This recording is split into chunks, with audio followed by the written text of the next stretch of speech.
মানবজাতি শুধু তার সামনে যা রয়েছে তাতে নিমজ্জিত হয়ে যেতে চায়। প্রলোভনগুলো এতটাই মজবুত। আর কোরআন উলিন নুহা সম্পর্কে বলছে তারা এমন মানুষ যারা নিজেদেরকে সংযত করতে পারে।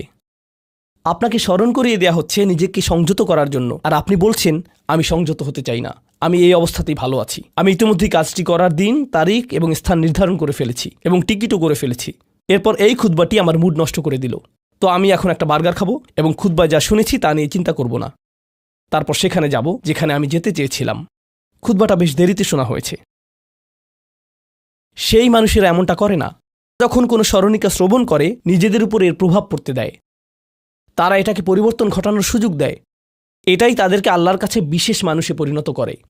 প্রসঙ্গক্রমে কখনো কখনো আপনার ভিতরে ঘটে যাওয়া সেই পরিবর্তন অন্য কেউ দেখে না, অন্য কেউ জানে না সেই পাপ সম্পর্কে যার দিকে আপনি অগ্রসর হচ্ছিলেন। সেটা শুধুই আপনি এবং আল্লাহর মাঝে সীমাবদ্ধ। আর আল্লাহ আপনাকে তার ইবাদ হিসেবে গণ্য করেন, কারণ আপনি সেই পরিবর্তন ঘটিয়েছেন। তো এখন যেহেতু আমরা সমাপ্তির দিকে যাচ্ছি, এটাই এখানে বর্ণিত শেষ গুণ।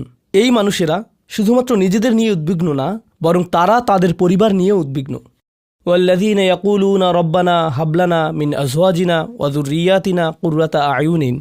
হে প্রভু, আমাদের স্ত্রী এবং আমাদের সন্তানদের দ্বারা আমাদেরকে চক্ষুর শীতলতা দান করুন, যার অর্থ দুইটি জিনিস। আমি জটিলতা পরিহার করে আপনাদেরকে সরলভাবে কুররাতা আয়ুনিন এর অর্থ বুঝিয়ে বলছি। প্রথম অর্থ হল, ইয়া আল্লাহ, অন্য সকল কিছু আমাকে পীড়িত করে, অন্য সকল কিছু আমাকে অসুবিধায় ফেলে, কিন্তু যখন আমি আমার স্ত্রীর কাছে আসি এবং আমার সন্তানদের কাছে আসি, ইয়া আল্লাহ, এই স্থানটিকে আমার জন্য প্রশান্তিদায়ক করে দিন।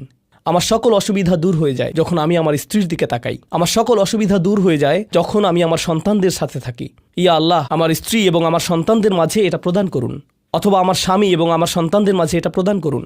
কুররা শব্দটির দ্বিতীয় অর্থটি এসেছে করার থেকে। করার অর্থ যখন আপনার চোখ কোথাও আটকে যায়। ইয়া আল্লাহ, আমার স্ত্রীর প্রতি আমার ভালোবাসা এতটাই সৃষ্টি করে দিন যাতে আমি তার উপর থেকে চোখ ফিরাতে না পারি। ইয়া আল্লাহ, আমার সন্তানদের নিয়ে আমাকে এতটাই আনন্দিত করে দিন এবং এতটাই ভালোবাসাপূর্ণ করে দিন যাতে আমি তাদেরকে অন্যদের সাথে তুলনা না করি। আমার যা রয়েছে তা নিয়ে আমি সুখী, তারা খারাপ বোধ করুক এটা আমি চাই না। আমি তাদের অর্জনের স্বীকৃতি প্রদান করি। আমাকে সেই সামর্থ্য দান করুন যাতে স্ত্রী এবং সন্তানদের মাঝে কুররাতু আয়ুন খুঁজে পাই। আমাকে একটি মজবুত পরিবার দান করুন এবং আমাকে আমার পরিবারের প্রতি সন্তুষ্ট করে দিন। আপনাদের অনেকের জন্য একমাত্র দুশ্চিন্তার বিষয় হলো স্ত্রী এবং সন্তান। এই দোয়া অনুযায়ী দুশ্চিন্তার একমাত্র উপশমকারী হওয়া উচিত স্ত্রী এবং সন্তান। আর আপনি নিজে চেষ্টা না করে শুধু আল্লাহর কাছে কিছু চাইতে পারেন না, কারণ আল্লাহ বিশেষ কোনো বৃষ্টি আপনার পরিবারের উপর বর্ষণ করবেন না, যার ফলে আকস্মিকভাবে আপনি আপনার স্ত্রীকে ভালোবাসতে শুরু করবেন। এর জন্য চেষ্টা করতে হবে। আপনার সন্তানদের সাথে সম্পর্ক উন্নয়নের জন্য আপনাকে চেষ্টা করতে হবে। এটা রাতারাতি ঘটবে না। এটা এমন জিনিস যাতে আপনাকে এবং আমাকে বিনিয়োগ করতে হবে। তো আল্লাহ আমাদেরকে সামর্থ্য দান করুন যাতে আমরা শুধুমাত্র মুখে এই দোয়া করে ক্ষান্ত না হই, বরং দোয়াটি যাতে বাস্তবায়িতও করতে পারি, কারণ আল্লাহ প্রচেষ্টার বিষয়ে জিজ্ঞেস করবেন। এমনকি সেই বিখ্যাত দোয়াটির শেষেও এটা এসেছে, রব্বানা আতিনা ফিদ দুনিয়া হাসানা ওয়া ফিল আখিরাতি হাসানা ওয়া কিনা আযাবান নার। বিখ্যাত একটি দোয়া, তাই না? আমাদেরকে এই জীবনের সর্বোচ্চটা দান করুন, পরের জীবনেরও সর্বোচ্চটা দান করুন, আমাদেরকে জাহান্নামের শাস্তি থেকে রক্ষা করুন। এরপরে আল্লাহ কি বলছেন? উলাইকা লাহুম নাসিবুম মিম্মা কাসাবু। তারা ততটুকু অংশই পাবে যা তারা অর্জন করেছে। আপনি শুধু দোয়া করবেন আর তা কাজ করবে তেমনটা না। আপনাকে অর্জন করতে হবে, আপনার চেষ্টাকে কাজে লাগাতে হবে। তো আপনি যখন আপনার পরিবার নিয়ে উদ্বিগ্ন থাকবেন, তখনই আপনি পরিবারে প্রশান্তি প্রদানের জন্য আল্লাহর কাছে চাইবেন। আর প্রসঙ্গক্রমে এটা দিয়ে কি বোঝায়?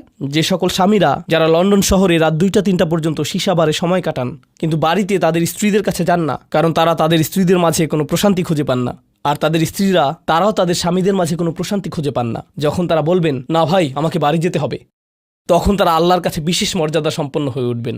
যখন তারা সন্তানদের সাথে সময় ব্যয় করবেন, সন্তানদের থেকে তাদের চোখ সরে যায় না। আর যেহেতু আপনার চোখ তাদের থেকে সরছে না, এর অর্থ আপনি আসলে তাদের সাথে রয়েছেন। এর অর্থ আপনি আসলে সন্তানদের সাথে সময় ব্যয় করছেন এবং সেটা উপভোগ করছেন। এই বিষয়টি আপনাকে আল্লাহর কাছে বিশেষ মর্যাদা সম্পন্ন করে তুলেছে।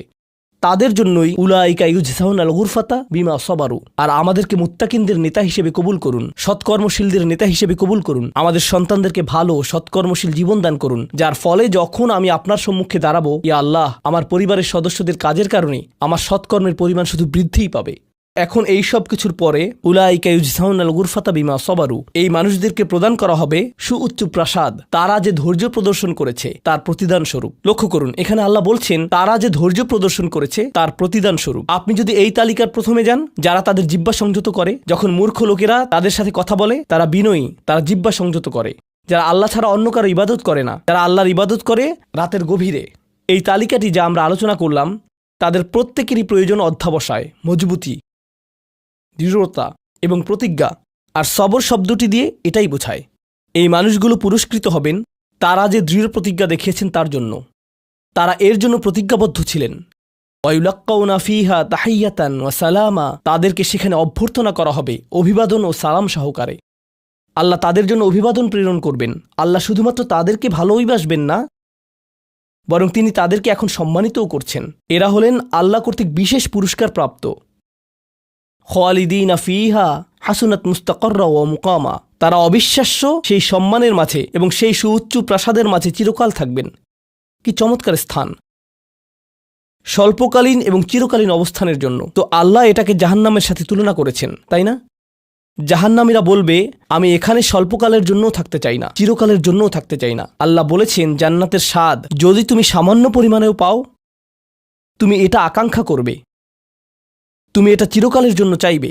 আল্লাহ আমাদের সকলকে চিরকালের জন্য জান্নাতে প্রবেশ করান।